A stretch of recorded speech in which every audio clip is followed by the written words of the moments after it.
So to give us what the real insights are, what one feels and what one does when we are really floating around up here, and it's my greatest privilege to introduce Steve Smith, who is a 4-time space shuttle astronaut, and has actually seen this for real, and has actually touched the Hubble Space Telescope, which is so cool. Welcome, Steve, and thank you.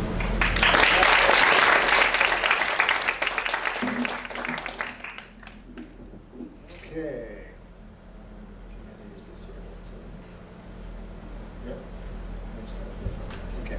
Okay, well, thank you so much for taking the time to be here tonight. First, let me mention to Sanjoy, Blue Marble is an incredible organization. For those of you who have managed to align yourself with that organization, it was a very good move and a very wise move, and you're going to be set for life for learning from an organization that really promotes this holistic approach to training our young scientists. So thank you so much for helping make the world a better place in that respect. To Sid, anytime you have a chance to learn from someone so succinctly that gives you really easy to remember steps to make your life better, it's really a good time to listen. So to our young people here, that was a really good pitch from Sid. Thank you so much for helping me, even at age 58, improve my life in such memorable ways. So thank you so much. And to our 6 presenters, you did a great job. And just being in this room gives me great hope for our future. And there's a lot of noise out there in our lives these days, in the news and in politics and around the world. And to come into a room like this and hear 6 people like you talk really gives me great hope for the future. And thank you for making the world a better place. For my colleagues, they've heard me talk about that before. But the business you're in and the career you've chosen is about making people's lives better. And so when the going gets tough, just remember that's what you're doing. A lot of people in our society are not contributing like that. And so really be proud of that and really use it as a source of inspiration. And as the parent of 2 young kids, thank you for making the world a better place for future generations. We do have some parents and siblings in the room, and they're very proud of you. So thank you for the parents and siblings and family being here. What I'm going to do tonight is, it's very informal obviously, but I'll talk kind of about 3 subjects. One is just about personal development, and it's really focusing on the young people in the room. Some of my colleagues have heard me talk about this before.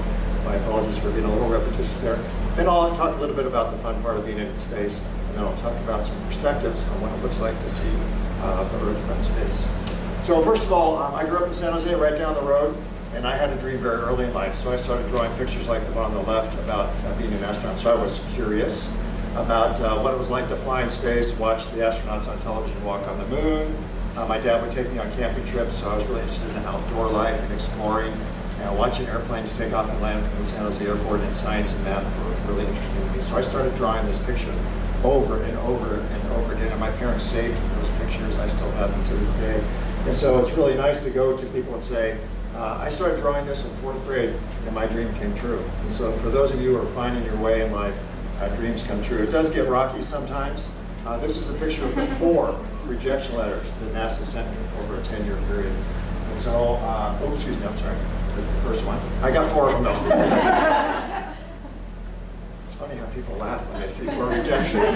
It was a very happy time for me. But anyway, so I had this dream that I really wanted to pursue, and it was getting knocked down along this pathway to life. And of course, anytime you get knocked down, you have a choice to make. How do I keep going? Do I get up? Do I retreat because that was so painful? Or do I press ahead? And so I encourage you always to press ahead if you have a love or a passion for something. Keep going, keep making it, keep working hard to make yourself successful. And that path really takes quite an effort. And in fact, what I did is I put a plan together. This is the written plan that I would put together every year after I was rejected. So it has a timeline across the top and very specific, intentional actions that I would take to make myself better. Get more education, learn to speak publicly, do good things for the arts community, learn certain skills like flying airplanes, get more information. So for example, I bought this book. It was about the astronaut interview process. We didn't have the internet then, so you had to get it via a book. But of course, in that book, I could learn about the interview process and learn about what the attributes the astronauts had. So I was gathering information. Another way to gather information is to ask the astronauts themselves. So I wrote them letters. This is a letter I wrote to Sally Ride, and she wrote me back. And so I was able to make these intentional actions to gather information, to make myself better, and to get up every time NASA knocked me down. And every time they knocked me down, I got up, dusted myself off, and I told them, I'll be back. And I was. So after every 2 years, I would keep applying. And I would do things like read other books and prepare myself to to try and be successful. And so keep going. Don't let people guide you. People will be naysayers along the way. The only person you have to listen to is yourself. And in the end, the most important person you meet in your entire life is yourself. Okay? And I'll just close by making sure that you understand that you shouldn't let people judge you by what you look like, what clothes you wear, what school you went to, how much money your mommy or daddy make. What really matters is what's on the inside. Thank you. Nothing else matters. And I like to tell audiences like this that my story, some people find inspirational because I had this lifelong dream, and after 30 years, it finally came true. But I recognize that I did not have to overcome obstacles that other people do. Gender, color of my skin, poverty, for example, with some people. I didn't have any handicaps, etc. But I can guarantee you that there are 10,000 every day great stories on the internet about people who have been successful and overcome great odds. I look at them every day. I look for stories like that for inspiration. So keep going. Don't let people judge you. And when you fall down, get up and press on. So my dream came true. It was great to fly in space. We wear these orange suits on the launch and landing of the space shuttle because if we have to jump out during the launch or the landing because if something bad happens, we might end up in the ocean. It's a lot easier to find us when we have an orange suit on rather than a blue suit. And it has a life raft and a radio and water with it and a signal here and things like that. Life as an astronaut is strange. It begins right when you crawl through that hatch. You can see it over my left shoulder there, that round. That's the door to Atlantis in this case. When you crawl into the space shuttle, the seats are not on the floor like they are in this room. They're on the wall because they've taken the spaceship and turned it onto its back so that it can fly into space. So when you crawl through the hatch, you find your seat on the wall, which is kind of a strange situation. So you have to climb up to your seat. You can imagine the next time you get on an airplane, when you walk in the door and turn, it's easy to find your seat here on Earth, but if it was on its back, you would have to climb up to your seat in row 13, for example. It's great to fly in space in many ways, but one of the most exciting aspects, of course, is the launch. We're not scared at this point, and it's because we've trained so much, and frankly, we don't think anything will happen to us. But we've gone through so many simulations, we feel well prepared. We have great confidence in the scientists and engineers who have prepared the flight for us, and the experiments, and the vehicles, and the vehicle. The vehicle took 5 million people hours to build. 5 million people hours. Between flights, we spent 160,000 people hours to refurbish it for the next flight. It goes from 0 to Mach 25, 17,500 miles an hour in 8.5 minutes. We're burning 5 tons of propellant in each solid rocket motor per second. We're using 1,000 gallons of fuel per second in the main engines. The main engines are producing 23 million horsepower. So you can imagine the next time you drive a 400 horsepower car and you push the accelerator, it's exciting. Can you imagine 23 million horsepower pushing you off the launch pad? So I said, we're not really nervous here. We're anxious because we don't want to make any mistakes. But the people who are suffering at this point are our families because they're 3 or 4 miles away watching this, hoping nothing happens. But we're on our way to space. And once you get there, it's like a magic show. People always ask, what's it like? It's like a magic show. As you can imagine, traveling at 5 miles per second, floating in weightlessness, being able to move massive objects around, and being able to look out the window and see the beautiful Earth and 16 sunrises every day. 16 sunrises and 16 sunsets every day. So here you can see I am in microgravity, floating in the space station. No shoes. We don't wear shoes when we're in space. And of course, we've heard about the effects of space. I'll talk about that a little bit later.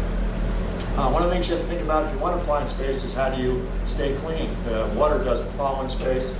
So here, for example, we use a shower or a bath. In space, if you were to turn on the handles for a shower and stand under the shower, the water would not, of course, fall on you. It would go all over the place, chasing the water all over the place. So one of the things the astronauts miss a lot is the feeling of water, that sensation flowing over your face. I know even on my 4 flights, which were only about 2 weeks each, one of the things I really missed was that sensation of water. And so it's quite common when astronauts come back to Earth to take a really long shower. And in fact, when Scott Kelly got back from his year in flight, when he eventually made it back to Houston from his landing, the first thing he did is he walked in the front door of his house, started taking all the valuables out of his pocket, kept walking through the house, got to the back door, opened the back door, and just jumped into a pool with his clothing on. He just said after a year in space, he just missed that sensation of water. At one time, the video of that was on the internet, by the way, so it still may be there. So one of the things we miss is that feeling of water. We also, of course, miss our families, jogging, the wind, rain, snow, swimming, lettuce, reading the newspaper. Some people miss pizza, alcohol, things like that. Sleeping in space is a little bit bizarre. You can imagine with no gravity, you can basically sleep anywhere you want because your sleeping bag has Velcro on it, and then the different surfaces of the spaceship have Velcro. I always like to sleep on the wall, so you can see me here going to sleep on the wall. When you go to sleep in the sleeping bag, you do kind of float around inside the sleeping bag a little bit because there's no gravity, so it's somewhat like sleeping in a cocoon, which is a little unnerving the first couple of nights. The other thing you have to think about are your hands. If you don't put your hands in the sleeping bag and you start to fall asleep, they'll just float all over the place. It's a little unnerving to see your hands in the middle of the night when you wake up in front of your face. They're not supposed to be there. The other thing that floats around is your head all night. Some of the astronauts can sleep without a seatbelt across their forehead. As you can see here, I'm sleeping with a seatbelt across my forehead. I haven't fallen asleep yet, or my arms would be floating. I can see some computers on the wall there by my head. I don't understand why John Grunsfeld slept on the floor, because you can do that on Earth, so you need to find that. Sometimes you get to go outside the spaceship. That's kind of my specialty. Here I am with the Hubble Space Telescope. You can see Earth in the background. I believe that's Australia. You can see I am connected to the space shuttle with a small cable coming off my hip, but that's just a steel-braided cable. There's no electricity or oxygen coming through it. Everything that you need is in the backpack you have on. The suit weighs 300 pounds on Earth, 150 kilograms. That's Hubble in the background. Two beautiful solar rays. The way we prepare for spacewalks is in a giant pool. There's nowhere in the world where you can just flip a switch and not have gravity. So the way we practice spacewalks is in a giant pool in Houston with 60 million gallons. In the pool are pretend spaceships, and then we put on a pretend spacesuit. When we get in the pool, we practice our spacewalks over and over and over again. We are successful in space because of the meticulous preparation that NASA takes to send humans and spacecraft into space. That's exactly what we do in a swimming pool. So we'll do a spacewalk over and over and over again, so that when we get to the spaceship, for example, the Hubble Space Telescope, you feel like you've been there before. So I can remember when I was first asked to go service the Hubble Space Telescope the first time, I was very excited about it, but I thought, it's already in space, so how I prepare to service this, at the time, $6 billion spacecraft, if it's already in space. And of course, we have pretend ones on Earth, both on the dry land and in the pool. So here you see in the bottom picture, that's a mock-up of the Hubble Space Telescope, and the scuba divers are helping us perform our spacewalk. We do a lot of heavy lifting at NASA. We meticulously prepare for the flight, so I'll give you one interesting statistic. Spacewalking is very physically demanding.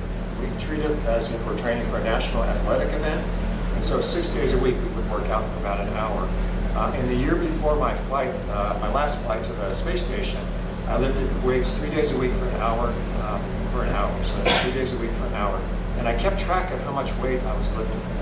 And just to show you how small things build if you do them repeatedly, I calculated how much weight I lifted that year. And then that year before that flight, to prepare for that flight, I lifted 3,376 tons of weights just to make myself physically fit. And it's the same concept if you were really wanting to develop a skill, spend 5 minutes a day, 10 minutes a day, and it just builds up over a year. So meticulous preparation and small things add up to significant investments. One example is to listen to a TED Talk. Over a year, you listen for like 70 hours of information. Here's a close-up of the spacesuit I'm holding onto the Hubble Space Telescope. It is self-contained. It does have cooling and heating and a radio. You'll notice that there are headlights on my helmet. Again, that's because we go around the Earth 16 times per day, so if we have 45 minutes of dark, followed by 45 minutes of lights in the dark, we want to use the lights there. You can see the Earth reflecting in my helmet. You also notice I have mirrors on each wrist, and that's because the control panel, which is on the front of the suit, is not visible when you're in the suit because of the neck ring. So you have to use mirrors to actually change the volume or the temperature of your suit. And because we're using mirrors, if you were to look closely at the suit, or the next suit that you see in a museum, all the words are written backwards on the suit so that we can read them in the mirror forward. We can't open the mask while we're out there because we would die instantly. The reason we have the suit on is because there's no air out there. We can have the suit on for up to 9 or 10 hours. So it's really important to have some way of drinking liquid. And so a canteen is placed inside the suit with a special straw right by your mouth. So you can just sip during the spacewalk. If your nose itches, you can't open the mask up and itch your nose. You can't pull your arm inside and itch it and then put it back in the sleeve. It's too tight. And your nose always itches during spacewalks. And so what we do is we have 2 foam pads that are inside the helmet. And if you need to itch your nose during the spacewalk, you just go over and itch your nose there. We're taught how to sneeze when we're doing a spacewalk because you don't want to sneeze straight ahead, especially early in the spacewalk, because that would be very difficult to see the rest of the spacewalk. You can't kind of clean the window off. So we actually are taught to sneeze into our long underwear that we have on, and we do wear diapers. So that's what it's like to fly in space. It's like a magic show. It's joyful. Someone used the word before. It actually is joyful, despite the fact that about 70% of the astronauts are vomiting the first couple of days because your body's adjusting to zero gravity. So it's a strange life to be vomiting and to be joyful at the same time. So we are going to Mars. We're definitely going to Mars. We've been in low Earth orbit for what, about 40 years now. We will go to Mars. This is NASA's one-pager to show that we'll go from Earth on the left to Mars on the right. The latest estimate is sometime in the 2030s we'll be orbiting Mars with people. And you see all the steps along the way. So the space station is one of the steps there. The rovers that we've seen pictures of on Mars are there. We have a new rocket called the Space Launch System, and it's a human spacecraft called Orion. So those are the various steps along the way. But it's very difficult. It's very difficult. We did go from the sands of Kitty Hawk, where the Wright brothers flew the airplane, to Tranquility Base on the moon in only 66 years, which is pretty amazing. Think about that. The first airplane at Kitty Hawk to Neil Armstrong walking on the moon. So when we want to do great things, we can do them. But there are some really significant challenges to going to Mars. It's very far away. If I were to have a globe the size of a basketball in my hand of Earth, by scale, the moon would be about 15 feet away. So we've been there. By scale, Mars would be 1.5 miles away. So it just shows you how far it is to get there. By current propulsion systems, it's about 9 months there. 9 months there, you want to stay for a while, and then you want to come back. So it's about a 2.5 year journey. And as you heard, radiation is bad for your body. And unfortunately, radiation is probably our single biggest astronaut health issue, along with Bombas, going to Mars. As an astronaut, we do get radiation reports every year. So this is a letter that I receive every year with my radiation information. You can see on my head, just about to go AVA. In the cap, there is like a little box there. That's a radiation detector. When you go outside the spaceship, you get a lot more radiation than when you're inside the spaceship. So they really want to protect us. And the part of the body that's most exposed to radiation is the face. And that's because the spacesuits we put on when we go outside do have multi-layers of materials that can protect us, except for your head and face. It's pretty hard to put a material that's very thick that you can see through over the mask. So they really worry about our eyes in particular. So let me show you some personal medical information. I'm a very open person. I like to share things with people. So this is the chart that went with that letter. You can see there are 4 lines. Each of those 4 lines represents one of my flights. There's a pointer here. So here's the 4 flights. 1, 2, 3, 4. The next, this column is the altitude in kilometers. So basically 120 miles of altitude on my first flight, which is extremely low for a space shuttle flight. In fact, it's the lowest shuttle flight ever. And in this column, you see my dose. The units don't really matter. You can just see it's around 4 of something. The next second and third flights, I went to the Hubble Space Telescope, which is the absolute highest the space shuttle could go. In fact, it was very dangerous to go there. So you can see now, looking in kilometers, it's 600 kilometers, about 350 to 360 miles. Look at how the dose changed. Just going from a fairly low shuttle flight to a little bit higher shuttle flight, we had about 7 times increase in radiation. And we're still just skimming the surface of the Earth. So you can imagine if we go to Mars, the radiation is going to be significant. And if you look on the right, it starts to try and quantify the risk to my health from those radiation doses. So it talks about mortality percentages and how they're affected by being a nuclear industry worker. But we will go there. And now let me close just talking about what it looks like when you're in space, because it's very inspirational. And I'll just finish with a couple thoughts about that. First of all, you're in this picture. It took me a long time to find a picture with all of you in it. This is the Earth as seen from Mars in 2014. That's taken by one of the rovers. And so this gives you some sense that we live on a blue marble, the pale blue dot in space. It really is an island in a black ocean.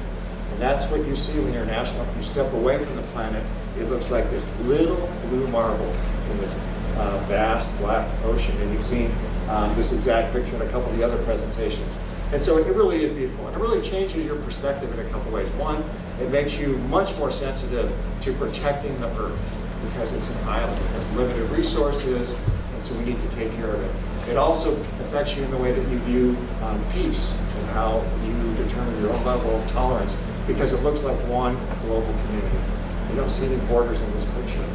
And so when I hear about conflict on Earth, it really really is a difficult concept for me to grasp because it really is one global community. So industries across the world and companies across the world talk about one global market. Well, there actually is one global community, and really we all are one family. And the family's growing quite significantly. This is a graph from a random website that shows population, and look at the slope of that line in the last 20 or 30 years. We're at 7.5 billion now, headed straight up. And if you look at the fine print from this ecology.com website, their population is increasing about 2 people per second. So the island that we live on, which is so beautiful and so fragile, is also becoming very, very crowded. It's a beautiful sight to see. We see things like volcanoes from space. We see glaciers. This is in South America, the Patagonia region, the Utsura Glacier flowing from upper left to lower right, the beautiful moraine lakes. We see patterns like this. This is Australia, a salt lake there with a really incredible, interesting pattern. This is Namibia. They have giant sand dunes there that go all the way down to the Atlantic Ocean coast. This is the beginning, though, of the point I'd like to make about being able to see human presence. So this is the Nile River going through Egypt. You can see the lights of the population. People like to live along water. That's pretty clear here. The dark spot in the upper left-hand corner is the Mediterranean. That triangular-shaped light lit area here is the Nile River Delta, and the very bright area is Cairo, right here. Here goes the Red Sea. The lights up here are Israel, and probably the most lit area there is Tel Aviv. So let me just talk a little bit about how the Earth has changed over the years because of human involvement. I have about 4 or 5 comparative slides. The slide on the left was about 30 to 40 years ago. The slide on the right is more contemporary. So this, of course, is the Middle East, where they developed land that goes into the ocean, into the seas there, develop more land. This is called the Palm Islands. The shape of that is probably very familiar to you. This is what happens over 30 years when we start mining in an area. This is the Andes Mountains on the left. 30, 40 years ago, kind of pristine, 1975, it has the date there.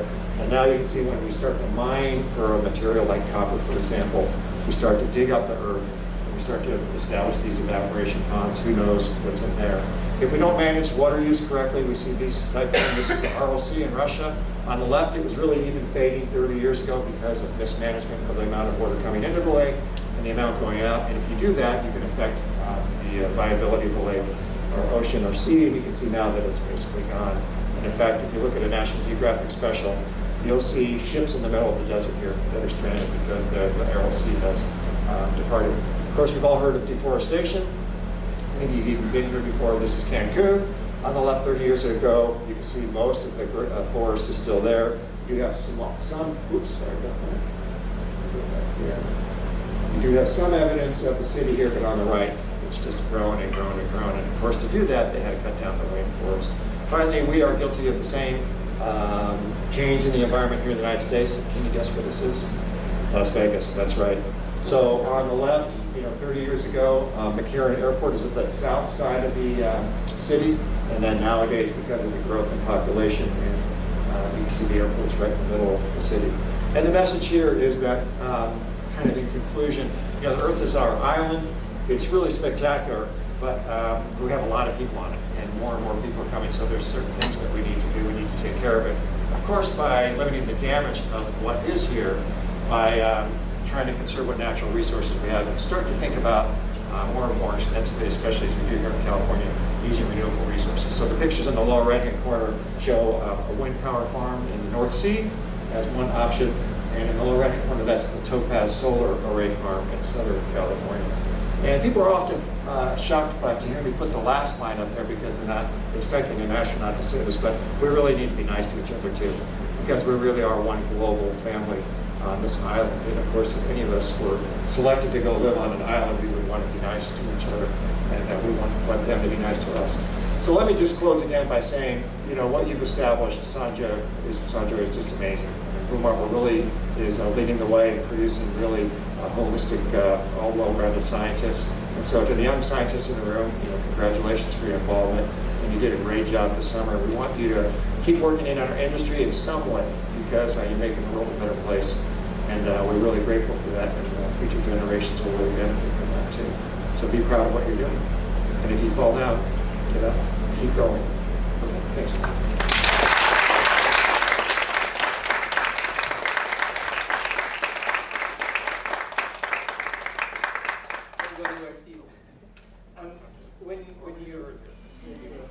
when you were with us last year, I think we were able to give you a gift, and it was the volume 1 of our short story collection. And the volume 2 just came out today, so I don't have it. Perhaps I want to give you something a bit more meaningful. I mean, the words you shared made it very clear that you are, when you're in space, you're really an ambassador of planet Earth, or you are an American astronaut, which is very meaningful for kids who are not Americans and yet see you all there and be inspired by you. I was certainly one of those. And so many of you probably don't know that Blue Marble Space actually started as a company that sold stickers on the internet. and so what I'd like to give you is this dream that we have that when humanity returns to the moon and Mars, it's not going to put a flag of the US or China or all those countries. It's going to be a symbol that really represents humanity. That doesn't matter where you're from, what you believe in, or what color your skin is, as a symbol that you can recognize yourself in. And so for that, I've thought long and hard about what that symbol is. And in fact, it's very simple. It's just what you're standing on. So when you go to Mars, this is for you. And there you go.